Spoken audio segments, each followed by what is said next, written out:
Our aim is to reach health and fitness enthusiasts alike by communicating the lifestyle choices necessary for igniting, life-changing, and ongoing human development. This is the Development Project.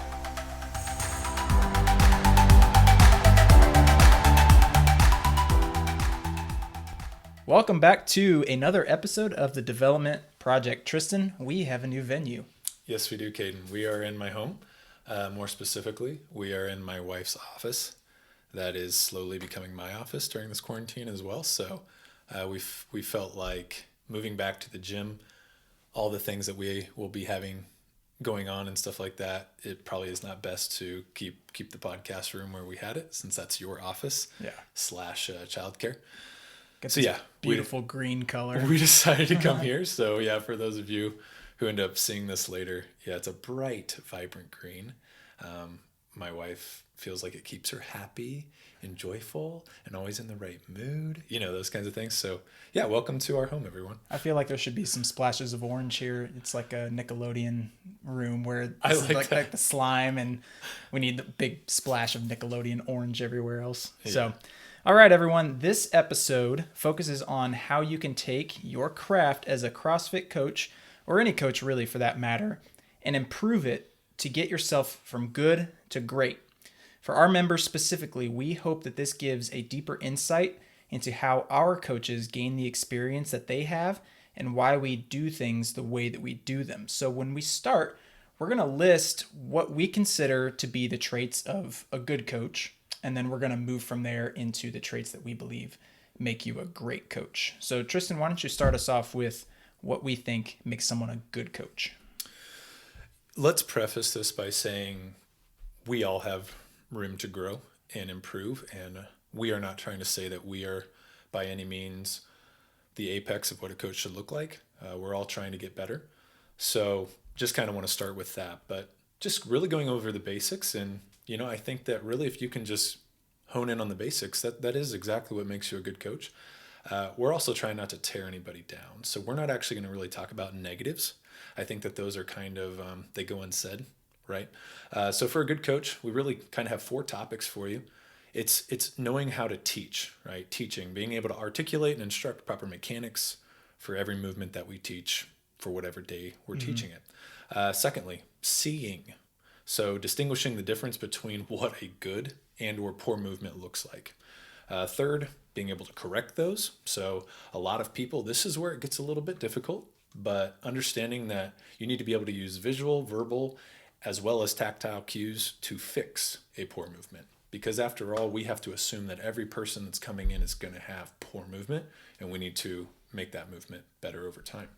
And then lastly, demonstration. I think a lot of people think that they have to move perfectly. That's not always the case. This is really just the ability to give athletes an accurate visual example of the movement at hand. And sometimes you can use someone else to do that. Or even letting somebody know, hey, I struggle with this too. It's okay, but this is what we're looking for. Something like that. Yeah, and I think having just a baseline understanding of each of those 4 components and really sticking to them and paying attention to them, you can be a really good coach. But what we're after in this episode is what are those key things that we can amplify and improve upon that are going to take us from being good coaches and make us great coaches. So as we move into that, we actually have those same 4 principles, but we just add a little extra to them. And then we've got some other principles that follow that afterwards. So on teaching, so for a good coach, it's just, articulating and instructing proper mechanics for each movement. That can be done with relative ease, I think, especially if you're experienced in CrossFit and you've done things for a long time. But in order to be a great coach, we're now saying that you need to have a deep knowledge of fitness-related areas. What does that mean to you?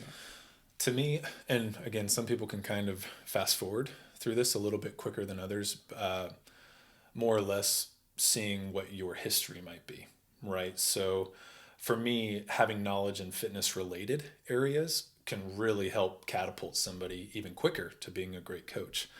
So I know that you can speak on this specifically, but if you have a degree or just a background that's maybe anatomy or physiology related, you're going to be able to help somebody or teach somebody just because of that knowledge that you have of the entire body, and how that can pertain to a lot of the movements that we do in CrossFit.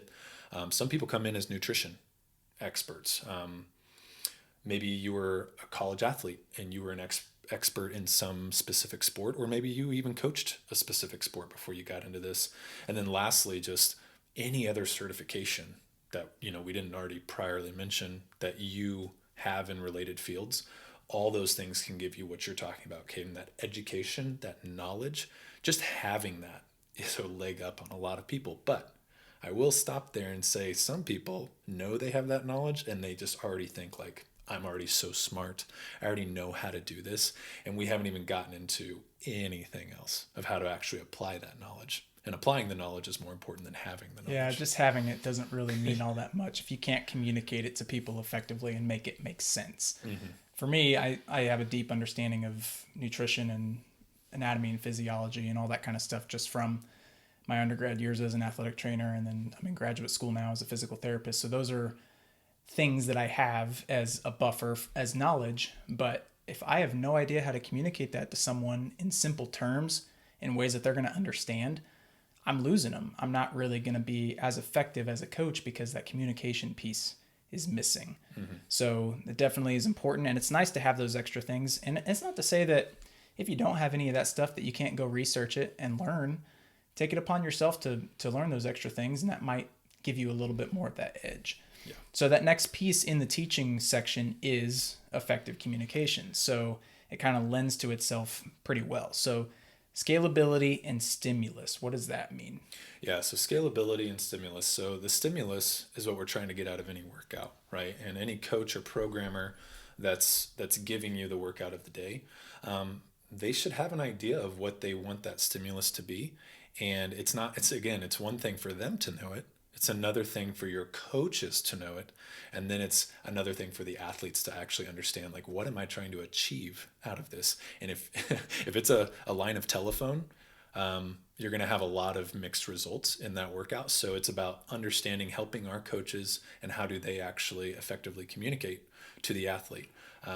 I know a lot of our athletes are going to listen to this and they're going to be like, oh my gosh, he's talking about me. Not necessarily.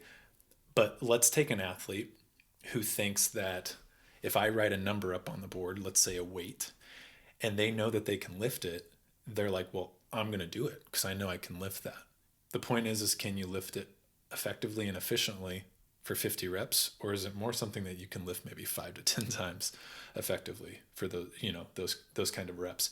And so it's understanding, how do we get that across to the athlete? Pride needs to be taken aside. I know we talk about that a lot, like leave your pride at the door. People have heard that all the time, but it's a real thing. And you don't want a coach to approach you in a way that they make you feel like you're demeaning, or like, they're trying to put you down. It's trying to understand, like, hey, if we can reach this stimulus, this is what's going to progress you to that next stage of, whatever it is that we're doing. All the way to someone who's brand new to CrossFit, someone who has been doing CrossFit for a long time, someone who's trying to do this for health, someone who's trying to do this for competitive reasons. That's scalability, and it can go in a range or a broad way. So it's trying to understand, like, I have some athletes who they undersell the stimulus, some oversell. And what I mean by that, there are actually athletes out there who should be doing more weight, who should be increasing a skill. And sometimes it's about letting them know that they don't know. They're finishing a workout in 4 minutes that I've designed for 7, while everyone else is around that 8-minute mark, 7-minute mark. The people who are getting that 7 and 8 minute are actually improving greater than the person who's getting the quote unquote faster time. Mm-hmm. It's not always a win if you're not actually getting the stimulus out of it. So yeah, I agree with that. It's tricky to get some athletes to understand that, you can do a lot more than you think you can, or I know you can do that specific weight, but you shouldn't be doing it for this rep scheme. You shouldn't be doing it for this time domain. More than likely, you're going to hurt yourself. Mm-hmm. And I think part of effective communication for a great coach is not being afraid to tell someone that they need to change something, whether or not they agree with what you're saying, and you're doing it with the best intentions in mind. Mm-hmm. Yeah. And then our last one for teaching, it kind of goes back to the first part, but it's just always continuing your education. again, please don't ever think you're too smart. Always see and always increase that education and that knowledge. Not trying to get stagnant. And again, a year or two could go by, and even though you did know that information, if you have not reapplied it, or you have not, increased it in any capacity, then you might actually start forgetting some of the very things that you knew so well, stuff like that. Yeah. All right. So the next section, seeing. So static versus dynamic faults. What are we looking at there? Yeah. So someone that's literally maybe holding a position and having them hold it in different positions to make sure that they're even able to, whether it's a mobility thing or something like that, all the way to as they actually start to move back and forth through it, understanding and pointing out where those faults actually occur, why they occur, those different kinds of things. Yeah. Obviously, as a coach, to where this is going to start to increase is exactly that, where the intensity starts to increase. So they're in that middle of the workout, right? So this is a really important piece for coaches to take the time before a workout and really dissect their athletes and understand, like, where are these faults? I need to correct them now before this athlete starts going a million miles an hour. Yeah. And the faults become even more subtle. Yeah. And you're like, they look like they're moving well, but now I can't tell. Right. And ideally, if whoever's programming for your gym has programmed well enough that you'll be seeing the movements that are going to be in the workout earlier on in the class, either through some version of strength or in the warm-up. The athletes should be practicing these things, and so you should be able to be watching each and every one of them before they start and already having in the back of your mind, like, this person I can tell is going to have a muted hip for their cleans. So I'm going to watch for that when they get into the workout. And this person's not going to quite reach full extension with their movement. So I'm going to watch for that. And then being able to go around to each athlete and individually give them those specific cues. To be completely honest, there's one thing that frustrates me a lot about some coaches who don't individually speak to an athlete in a class. There's nothing worse than an athlete coming in and having that hour of their day and only ever having interacted with the coach like once. Mm-hmm. They need to be feeling like, wow, this person actually paid attention to me and cares about the things that I'm doing. Well, yeah, and you as the coach, again, we go back to the teaching. Just because you have all the knowledge in the world, still to this day, I think it's been this for 25 years, the greatest fear in America is public speaking. So it's like talking to somebody can actually give a coach a lot of anxiety. And if you assume that 10 to 15 people are in the class and you're trying to tell this one person to fix something, but you're not actually going over to them, you cannot assume that by continuing to say something over the class that person's going to know, one, you're talking about them, and they're not going to be able to change what it is that you're talking. Like, you need to go over to them and you need to actually have that one-on-one conversation and begin the process of changing a poor movement into a good movement, mm-hmm. those kinds of things. Yeah. So is there such thing as a person that moves perfectly? Man, this... Okay. Everyone listening, you really need to hone in on this, okay? I'm going to give you an example. If you are a coach... Okay, actually, let's just paint this picture. So Rich Froning walks into your gym. Are you going to coach him? Or are you going to be mesmerized by him? Or are you actually going to be stressed out? Because greatness, after all, is in your gym. I mean, we all know who he is for a reason. My point is if you are not chomping at the bit to be like, I get to go coach Rich Froning. If you want to be a great coach, the first thing, if I were you, you need to be like, I'm going to find something to fix. Because I guarantee you, even Rich Froning does not move perfectly. Mm-hmm. If you're a person who is now reserved and you're like, you're only going over there to have a conversation with him, to get to know him better, or just, to get that FaceTime in front of him, then you're not in the right business. And you're not going to go from good to great, yeah. Right? Like, it's those people that you need to be able to see and be like, I want that challenge. Yeah. Okay, and I think you're pretty aware, like, I was not able to hire any coaches for the first, I don't even know anymore, 5-6 months of my business. Mm-hmm. So not only was I coaching all the classes, however, I had somewhere between 8 to 10 former coaches from other gyms. They had level 1s, level 2s. Some have been to the games. I couldn't afford to be scared and let that anxiety fill me and that stress fill me. In fact, instead, it was like, I'm going to prove to these people that I'm the gym that they need to be coming to. I'm the coach they need to have. Yeah. And show them why I'm different. Show them, why they need to be coming here, or, changing that viewpoint a little bit. So yeah, in my eyes, when we talk about, is there someone that moves perfectly? The way I view the body and how it moves and the response we get to movement is, if you've ever experienced pain at any point in time as a result of exercise, more than likely you're not moving perfectly, because if you were moving perfectly, you wouldn't have any injuries. You wouldn't feel pain. Everything would be hunky-dory. And even to Rich Froning, I mean, he had knee issues a couple years ago, and he had things that he's gone through. He's had pain, and a lot of that's probably due to, yes, Rich Froning is in the 99th percentile of people who can move.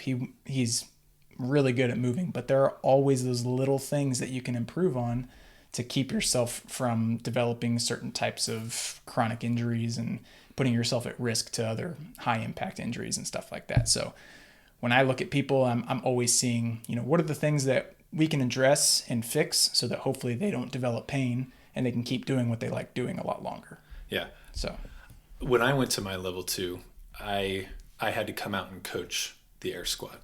And mind you, I was with everybody else there as a coach. They already have their level 1. They're all coaches.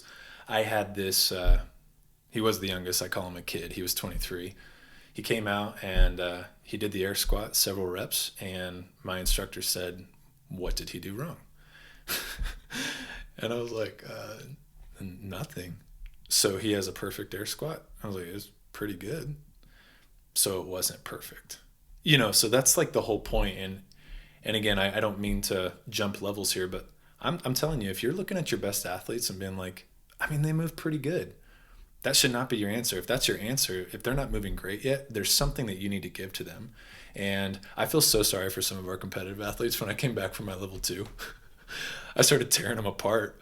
Every little movement they did, I'm like, yep, nope, we need to fix this. I've been letting this go too long. And I at least was honest with them. I'm like, I'm so sorry that I have not given you more attention, that I've just assumed that, oh, you lift this much weight, you've been doing CrossFit this long, it looks really good if it's not in slow motion, and just assuming that they're good to go. That's a disservice, because after all, aren't they paying the same amount as every other member?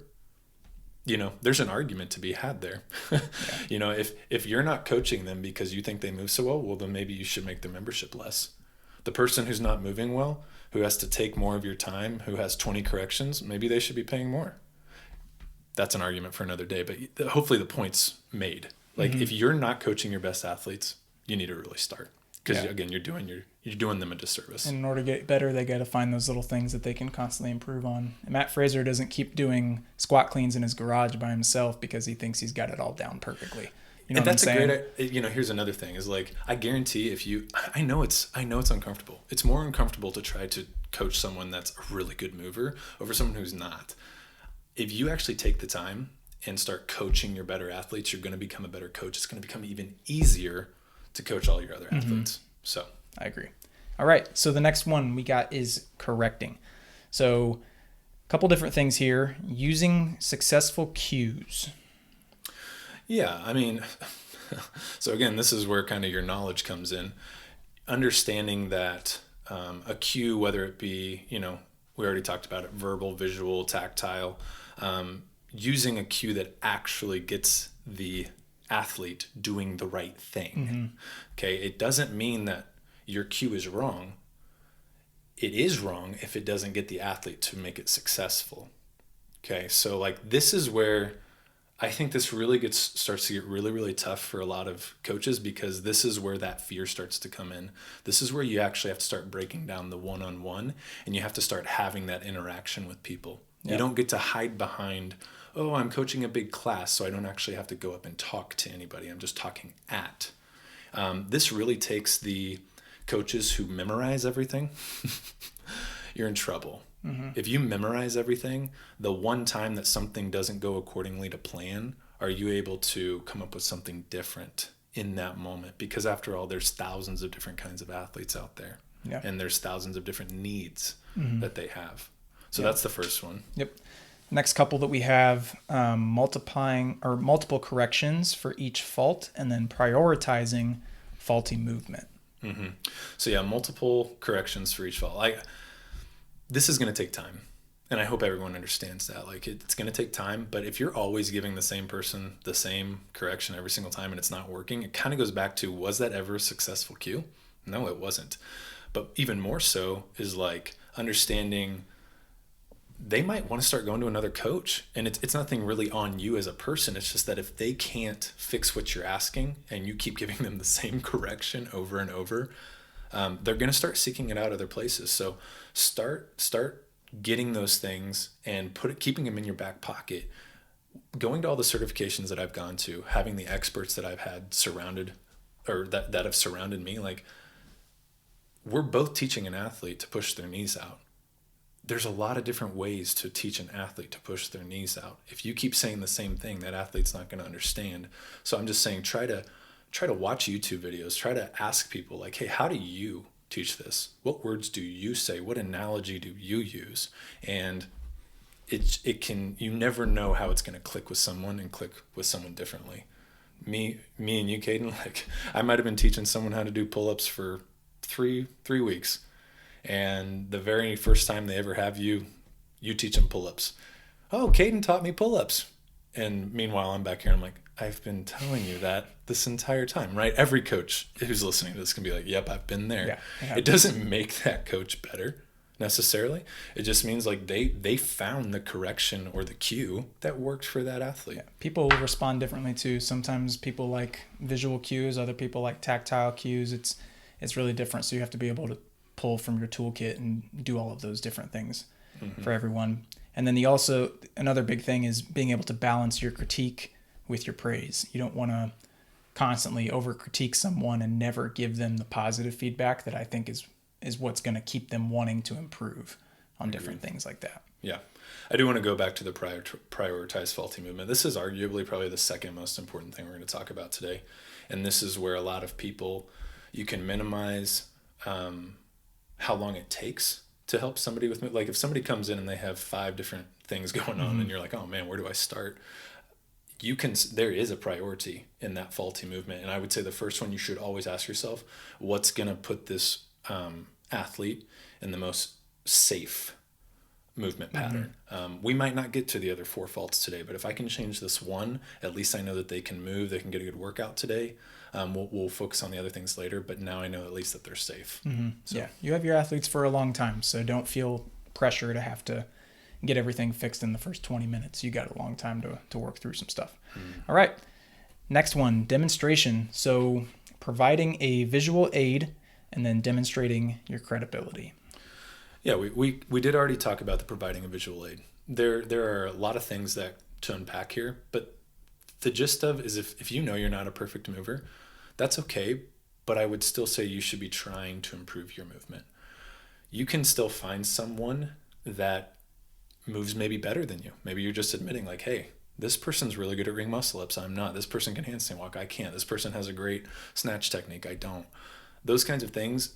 And also, if you don't have someone who has that perfect movement, draw them out and then actually teach them in real time and fix those movement errors in front of your class. Like, that's always a really, really great way.